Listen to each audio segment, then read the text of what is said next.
오늘 중앙일보에 6.13 지방선거 지지율 조사 함정이라는 칼럼이 실렸습니다. 자, 전화가 와가지고 안녕하십니까. 서울시장 후보 지지도 조사입니다. 누구를 1순위로 지지하느냐가 1번 민주당 박원순, 2번 한국당 김문수 해서 무려 9번 친박연대 최태현, 10번 기타 후보, 11번 없음, 12번 잘 모름 이렇게까지 12개번을 들어야 되고 그 다음에 이제 2순위로 누구를 지지하느냐고 또 묻는답니다. 그래서 1번 김문수, 2번 안철수 해서 쭉 가서 9번 박원순 이래 놓은데요. 공정성을 위해서 질문마다 후보자 순위를 바꾼다는 거예요. 몇 번째로 이렇게 있느냐 하는 순서를 바꾼다는 거죠. 그 다음에 세 번째 질문이 있는데 응답자인 선택과 별개로 당선 가능성이 높은 후보는 누굽니까? 해서 또 1번, 2번 쭉 간다는 거예요. 12번까지. 그러면 서울시장 조사에 이어서 이제는 교육감은 누구를 지지하느냐고 1번부터 또 쭉 11번까지 간다는 겁니다. 그러니까 이렇게 구분간을 듣고 있는 것도 고역이고 그 다음에 지지하는 후보가 없으면 제일 끝까지 한참을 기다리면서 들어야 된다는 거예요. 그래서 직접 이렇게 여성 면접원이 걸어도 100명 중에 80명은 중간에 다 기다리지 않고 끊어버리는데 기계로 걸어오는 ARS는 100명 중에 95명이 끊어버린다는 겁니다. 그래서 아예 요즘은 여론조사 거부 앱이 있어가 스팸으로 간주해서 그냥 여론조사 같은 전화번호가 딱 오면 그냥 바로 끊어버리는 그런 추세도 많다고 합니다. 그 모처럼 전화를 받아준 사람도 이렇게 질리도록 9분 동안 진행되는 목소리를 듣고 있을 사람은 거의 없지요.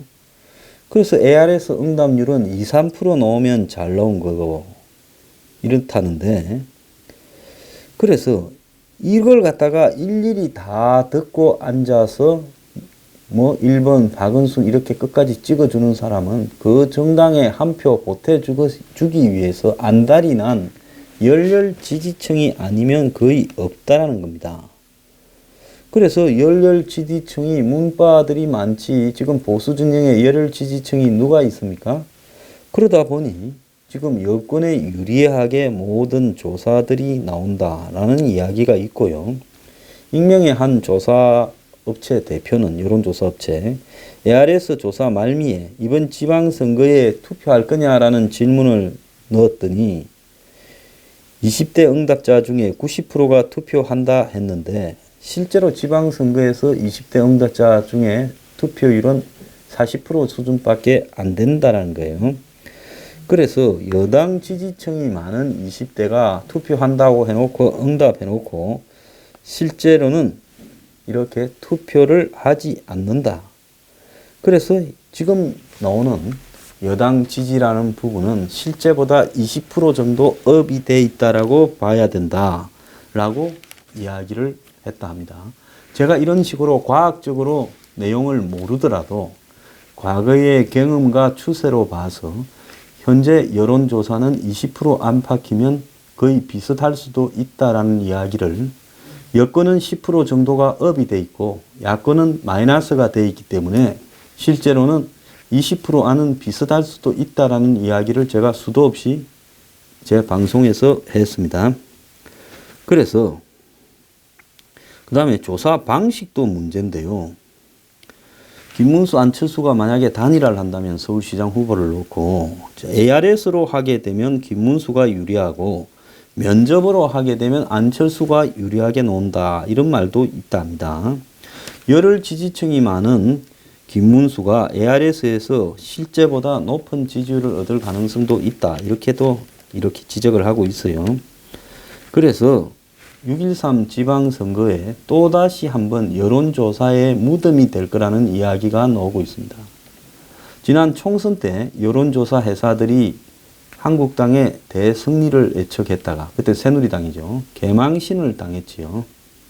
그때 마지막에 벌어지고 있는 동향이 심상치 않다고 제가 여러 번 이야기를 했는데도 여론은 한국당의 승리를 일방적으로 예측을 했습니다. 어쨌든 지방선거는 김이 빠졌고 그래서 여론조사도 별로 안 한대요. 왜? 비슷비슷해야 초조해서 여론조사를 해서 이 선거운동에 반영을 하지 많이 차이가 난다니까 예년보다 한 30%밖에 안 되고 돈 들이는 거는 안 하고 전부 ARS로 한대요. 그러다 보니 100명 걸어가 2명이 받을까 말까 한 이 ARS 조사로 열혈 지지층이나 이렇게 답을 하지 누가 답을 하겠느냐는 거죠. 그걸 끌고 모아갖고 숫자를 채워서 여론조사 결과라고 발표하는 이 부분은 결국 중도나 무당층이 이 여론조사에 잡힐 확률은 거의 제로에 가깝다라는 겁니다. 그런데도 불구하고 언론사들은 지금 여론조사 결과라고 발표를 하고 있고 여론에 따르면 지금 여권이 압승이 예상된다 하는데요. 제가 생각을 할 때 지금 충남, 경남, 울산 이런 데가 과연 여론조사대로 부산도 마찬가지고요. 나올 것인가? 저는 의문을 가지고 있습니다. 서울시장 결과도요. 솔직히 두 사람이 단일화하면 안철수, 김문수, 안철수가요. 해볼만 한데 그 부분도 지금 그렇게 하지 못하고 있습니다. 다만 여론조사가 여론 조작을 낳고 그것도 조작된 여론이 또 더 여론을 조작하는 이런 악순환이 되고 있는데요. 동아일보 칼럼에 보면 대통령 세계 2위 지지율이 불안한 이유라는 글이 실렸습니다. 어제까지 보면 리얼미터 조사에 4주 연속 하락인데 김정은 이를 몰래 만나도 하락해요. 그런데 그 폭이요. 뭐 0점 얼마, 1점 얼마 이런 식으로 내려오다 보니 아직도 71% 됩니다. 그런데 문재인의 이런 지지율이 높아서 경이롭다 하는 이 부분에 대해서 아마 이 글을 쓴 사람이 비꼬한 거죠. 한국갤럽의 5월 말 여론조사에서 대통령이 직무를 잘하고 있다가 76%, 노태우 이래 집권 2년 차에서 70%를 넘은 사람이 아무도 없다고 합니다. 즉 직접적으로 뽑힌 사람 중에 직선으로 대통령이 된 사람 중에 나라 밖을 봐도 80%의 지지율을 갖고 있는 러시아 푸틴을 빼면 주요국 정상들은 대부분 40% 안팎이라는 거예요. 지지율은 경기가 좋으면 좀 높게 나오고 경기가 안 좋으면 낮게 나오는데 그래도 금융위기 이후에 요즘이 호갱기인데 세계 각국 정상들의 지지율이 대체로 다 낮게 나오고 있다는 겁니다. 그런데 2000년 IT 닷컴 버블 그 경제 거품 이후에 그때는 경기가 굉장히 좋은 것처럼 착시 현상이 있어서 미국의 대통령 지지율이 높았지요. 지금 최고의 호갱기를 맞은 미국 트럼프 대통령 지지율이 40% 초반으로 역대 미국 대통령의 같은 재임 시기에 여론 평균 57%보다 좀 떨어지고 있다는 겁니다. 자, 미국보다 경기가 좋은 독일 메르켈 총리 지지율도 50% 되고 한창 때는 메르켈이 70%대를 기록했는데 많이 떨어졌어요. 마크롱 지금 경제 개혁한다고 시끄럽고 또 일자리가 남아 돌아서 다른 나라에서 50만 명을 갖다 써야 된다라는 일본의 아베도 지지율이 낮아서 고민이라는 거죠. 그래서 지금 포퓰리즘이 유행하면서 경제 성과보다도 기생체제 부정과 민족 정체성 강조 등의 작용이 있어서 지지율들이 다 높게 나오지 않고 있다고 합니다. 그런데 경제와 대통령이 따로 노는 건 그 기본적으로는 아니고 경제가 좋아도 지지율이 낮을 수는 있지만은 경기가 나쁜데 지지율이 높은 경우는 거의 없다라는 겁니다. 예외적으로 푸틴은 저유가로 러시아 경제가 엉망이라도 지지율이 세계 1인데 러시아야말로 북한과 비슷한 민주주의가 없는 언로가 막힌 나라니까 80이 아니라 99%가 나와도 이상한 게 없죠. 종신 대통령 해먹는 나라인데 대통령 지지율이 무슨 의미가 있겠습니까? 그래서 민주주의 국가 중에는 보면 문재인 지지율이 1위다 이렇게 봐야 되는데요. 93년 YS 때부터 2013년 MB까지 20년간 경제 지표와 대통령 지지율을 이렇게 시계열 분석을 해본 결과 한국에서는 경제 상황이 대통령 지지율에 영향을 주는 것으로 나타났다는 겁니다. 그래서 현재 경제 상황에 대한 평가와 미래 경제 상황에 대한 기대 등에 따라 가지고 대통령 지지율이 항상 바뀌었다는 거죠. 그래서 박근혜 정부 때도 최순실 사태가 터지기 전까지 대통령 지지율과 소비자 심리 지수가 나란히 움직였다는 겁니다. 미국에서도 마찬가지인데 레이건과 클린턴이 이러한 콘트라 스캔들이나 레윈스키 스캔들을 겪어도 크게 타격을 입지 않고 지지율이 올라갔다는 거예요. 그래서 경제가 좋아서 그렇다라는 부분인데 닉슨은 워터게이트로 곧바로 추락을 했는데 그때는 경제가 아주 나빴다라는 부분입니다. 미국 경제가 거의 무너지기 시작한 시점이 70년대 초반이죠. 그래서 5월 말 여론조사에서 문재인이 잘하고 있다고 평가한 사람들이 대북 정책이 제일 잘했다가 19%, 북한과 대화 재개가 15%, 남북 정상회담이 10%고 반대로 잘못하고 있다고 대답한 사람들은 경제 민생에 대한 해결 부족이 24%로 1위였다는 거죠. 대통령 취임 이후 1년간 가장 잘못한 분야도 경제라고 이야기를 했다고 합니다.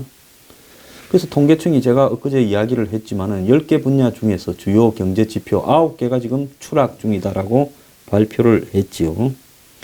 그래서 경제 지표를 외면하고 인기가 있는 문재인 같은 유해 대통령은 국가적으로도 매우 위험하다라고 이야기를 이렇게 통상적으로 합니다.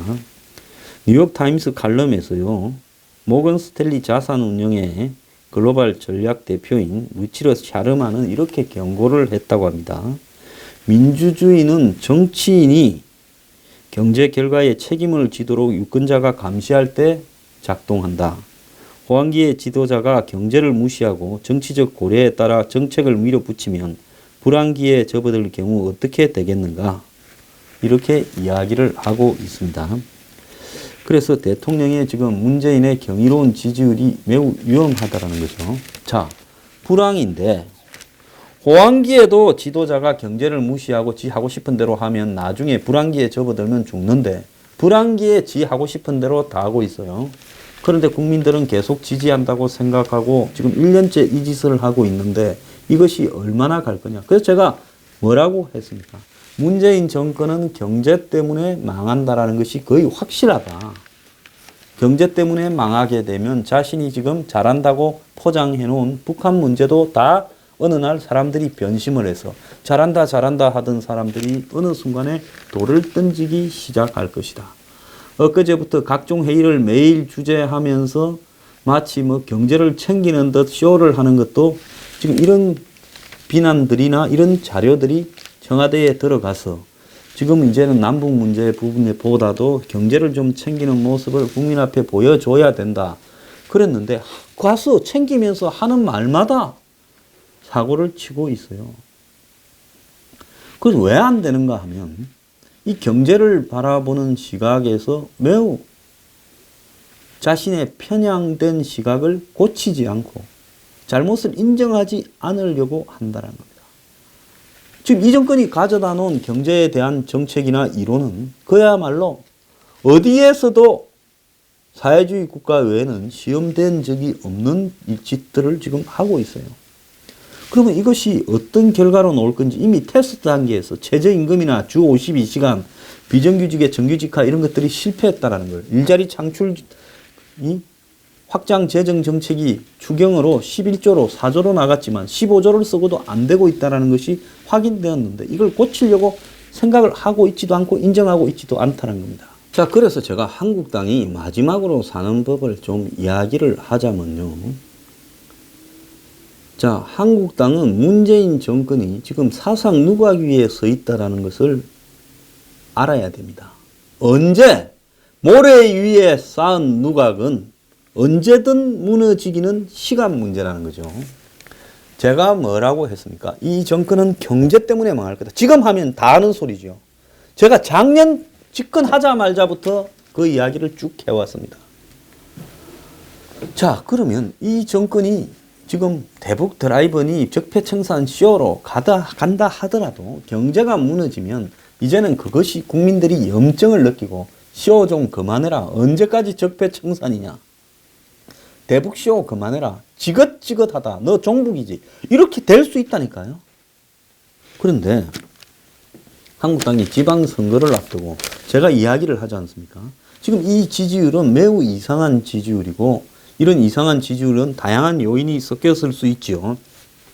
첫 번째 요인은 보수 9년 집권이 국민들에게 환멸을 줬고 적폐청산으로 이들이 마치 아주 부패한 집단처럼 무능한 집단처럼 이렇게 단정이 되어 있고 그리고 자신들이 국민들의 구미에 맞는 포퓰리즘을 막 던지고 있고 더 나아가서 대북쇼를 하고 하니까 이 똥오줌을 항상 대중들은 가리기에 시간이 좀 걸립니다.